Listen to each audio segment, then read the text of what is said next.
السلام علیکم دوستو، ویلکم ٹو مائی چینل۔ امید ہے آپ سب خیریت سے ہوں گے اور میں بھی الحمدللہ فٹ فاٹ۔ تو آج کافی دنوں بعد پھر میں نے ویڈیو بنایا ہے، تو میں نے سوچا چلو آج پیسوں کے بارے میں بات کرتے ہیں کچھ، کہ اسکالرشپ اپلائی کرنے کے لیے ایٹ لیسٹ آپ کے پاس کتنے پیسے ہونے چاہیے، کیونکہ یہ ہر دوسرے بندے کا سوال ہے۔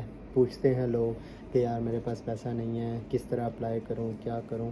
تو پیسہ ہونا میں یہ کہوں گا زیادہ ضروری نہیں ہے، لیکن پھر بھی ضروری ہے، کیونکہ آپ کی ڈاکومنٹیشنز کی جو اٹیسٹیشنز ہوتی ہے اس میں آپ کے اچھے خاصے پیسے لگ جاتے ہیں۔ باقی کئی یونیورسٹیز کی فیس بھی ہوتی ہے، تو چلو میں پراپرلی آتا ہوں۔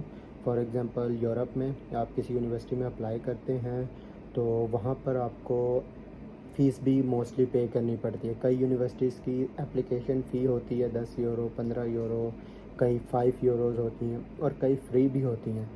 تو اس لیے آپ کے پاس ایٹ لیسٹ کچھ نہ کچھ اماؤنٹ ہونا چاہیے۔ تو اس کے بعد جیسے آپ کا ایڈمیشن ہو جاتا ہے تو اس کے بعد پھر آپ ڈاکومنٹس اٹیسٹ کراتے ہیں، اس کے لیے آپ کے پاس پیسے ہونے چاہیے۔ اور پھر اس کے بعد جیسے آئی بی سی سی ہے، اس وقت ایک ڈاکومنٹس کا آئی تھنک 3 to 4,000 روپیز لیتی ہے اٹیسٹ کرنے کے۔ اور ایچ ای سی ہے، اس کے بھی اسی طرح ہے، آئی تھنک 3 to 4,000 روپیز ہیں ڈگری اٹیسٹ کرنے کے۔ ٹرانسکرپٹ کے الگ سے ہیں، اور اگر آپ نے کوئی اور چیز اٹیسٹ کرانی ہے تو اس کے الگ سے پیسے ہیں۔ پھر کئی کنٹریز کہتی ہے کہ بھئی ہمارے ایمبیسی سے بھی اٹیسٹ کراؤ، تو اس کے پیسے الگ سے ہوتے ہیں۔ لیکن میں یہ نہیں کہوں گا کہ بہت زیادہ آپ کو پیسے چاہیے، نہیں، وقت کے ساتھ ساتھ آہستہ آہستہ سب مینیج ہو جاتا ہے، تو لیکن ہونا ضروری ہے۔ تو اب آتے ہیں ایڈمیشن کے بعد ویزے کے پروسیس کی طرف، کہ ویزے کے لیے آپ کے پاس کتنے پیسے ہونے چاہیے۔ تو اس میں یہ ہوتا ہے کہ ہر کنٹری کی اپنی ڈیمانڈ ہوتی ہے۔ کئی یونیورسٹیز کہتی ہے جی ہمیں بینک سٹیٹمنٹ جسٹ چاہیے، تو اس میں یہ ہوتا ہے کہ آپ پیسے پکڑے کسی سے اور شو کر دیے، لیکن نہیں بھی کرتے۔ اس میں یہ ہوتا ہے جسٹ آپ نے بینک سٹیٹمنٹ دینا ہوتا ہے۔ لیکن یورپ میں جو اسپیسیفکلی اس وقت جرمنی ہے وہ اس طرح نہیں ہے۔ جرمنی میں آپ کے پاس ایٹ لیسٹ 2.5 ملین روپیز ہونی چاہیے فار ایڈمیشن ان ماسٹرز۔ اور پی ایچ ڈی میں ہے کہ آپ کو اسکالرشپ ہوتی ہے تو آپ کو اسٹیٹمنٹ کی ضرورت نہیں ہوتی۔ تو اس وجہ سے 2.5 ملین اس لیے چاہیے کیونکہ وہ آپ کو جرمن بینک میں جمع کروانے پڑتے ہیں، اس کے بنا آپ کو ویزا الاٹ نہیں ہوتا ہے۔ تو باقی میں تو یہی پریفر کرتا ہوں کہ لوگوں کو کہوں کہ جرمنی جلدی نہ اپلائی کریں، کیونکہ ہر کسی کے پاس 2.5 ملین روپیز نہیں ہوتے ہیں، جیسے میرے پاس نہیں ہے، ابھی بھی نہیں ہے۔ تو اس وجہ سے بہت سے لوگ ہوتے ہیں، فیملی بیک گراؤنڈ جو ہوتا ہے ماڈریٹ ہے ان کا، تو اس وجہ سے میں تو بہت سے دوستوں کو کہتا ہوں اٹلی اپلائی کرو، اسپین اپلائی کریں، نیدرلینڈ ہو گیا، فرانس ہو گیا۔ تو ادھر کیا ہے، بینک سٹیٹمنٹ چاہیے ہوتی ہے، نہ کہ آپ کو بینک میں پیسے جمع کروانے پڑتے ہیں۔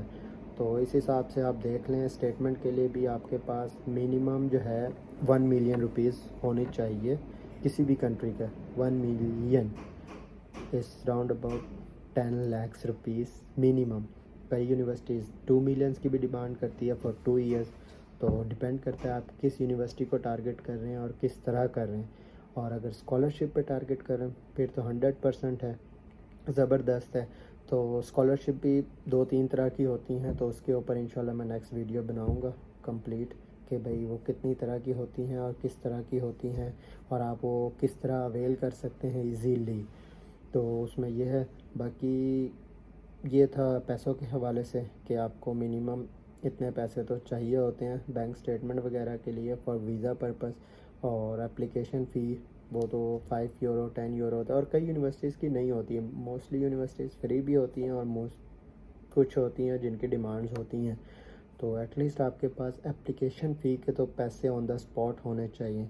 اور میں آپ کو ایڈمیشنز ڈیز بتا دوں، ڈیٹ جو ہوتی ہے یورپ کے اندر وہ دسمبر سے لے کر آپ کے چلتے ہیں اپریل تک، ٹھیک ہے، جو فرسٹ ٹارگٹ ہوتا ہے۔ ہاں جی، جون میں بھی کئی ڈیٹس ہوتے ہیں، لیکن اس میں وہ انگلش اسپیکرز کو جلدی نہیں اٹیچ کرتے ہیں، وہ ان کے اپنے ڈومیسٹک اسٹوڈنٹس کے لیے ہوتے ہیں۔ انٹرنیشنل اسٹوڈنٹس کے لیے میں ہمیشہ یہی کہوں گا، آپ جو اپرچونٹی اویل کرنی ہے وہ آپ نے کرنی ہے دسمبر سے لے کے اپریل تک۔ یہ جو ہے بہت اچھا ٹائم پیریڈ ہوتا ہے، ٹھیک ہے، کسی بھی اسکالرشپ پہ اپلائی کرنے کے لیے، کیونکہ اس وقت جیسے انٹرنیشنل اسٹوڈنٹس کے لیے ہی اپلیکیشنز اوپن ہوتی ہے اور وہ اسی کو اچھی طرح سے چیک اینڈ بیلنس کرتے ہیں اور آپ کا انٹرویو ہوتا ہے، تو اس میں زیادہ چانسز ہوتے ہیں۔ باقی ڈومیسٹک اسٹوڈنٹس میں موسٹلی آپ کو الاؤ ہی نہیں ہوتا ہے کہ آپ اپلیکیشن اپنی سبمٹ کریں۔ تو یہ چیزیں تھیں کچھ بیسکس پیسوں کے حوالے سے، جو بہت سارے لوگ ہوتے ہیں کہ ہم اسٹیٹمنٹ کیسے بنوائیں گے، یہ یا وہ۔ تو سب سے پہلے اسٹیٹمنٹس کے لیے نہیں سوچنا آپ نے، سب سے پہلے ہوتا ہے اپلیکیشن۔ جب آپ نے اپلیکیشن سبمٹ کر دی، ایڈمیشن ہو گیا، اس کے بعد نیکسٹ اسٹیپ آتا ہے ویزا پروسیس۔ تو انشاءاللہ اس وقت تک جب بندہ پہنچتا ہے تو وہ کافی کچھ سیکھ بھی چکا ہوتا ہے، تو اس وجہ سے وہ خود ہی مینیج کر لیتا ہے سارا کچھ۔ لیکن فرسٹ میں ہمیشہ کہوں گا اپلیکیشن فی سے نہیں گھبرائیں۔ اپلیکیشن فی 5-10 یورو 20 یورو ہے، ٹھیک ہے، اماؤنٹ ہے، میں مانتا ہوں، میرے لیے بھی ایک بگ اماؤنٹ تھی، لیکن کئی جگہ ایسے بھی آپ کو چانسز مل جاتے ہیں کہ آپ کسی دوست کو کہہ دیتے ہیں آن دا اسپاٹ، یار فی الحال تو مجھے دے دے، میں 1-2 منتھ بعد تجھے دے دوں گا۔ تو اگر آن دا اسپاٹ نہیں ہے اور ہے تو پھر تو بہت اچھی بات ہے، لیکن اگر نہیں ہے تو آپ کسی دوست سے لینڈ لے لیں تو بعد میں اس کو دے دیں، تو یہ بھی ایک اچھا طریقہ ہے۔ لیکن سبمٹ ضرور کریں، جمع کرائیں اپلیکیشنز سے گھبرائیں نہیں، جتنی ہو سکے جمع کرائیں۔ ابھی سے ہی اس کے اوپر ہوم ورک شروع کر دیں، ابھی بھی کئی یونیورسٹیز ہیں جہاں ایڈمیشنز بہت زیادہ اسٹارٹ ہیں، تو اسکالرشپ بھی ہے، تو آپ اپلائی کریں۔ انشاءاللہ ملتے ہیں نیکسٹ ویڈیو میں۔ اللہ حافظ۔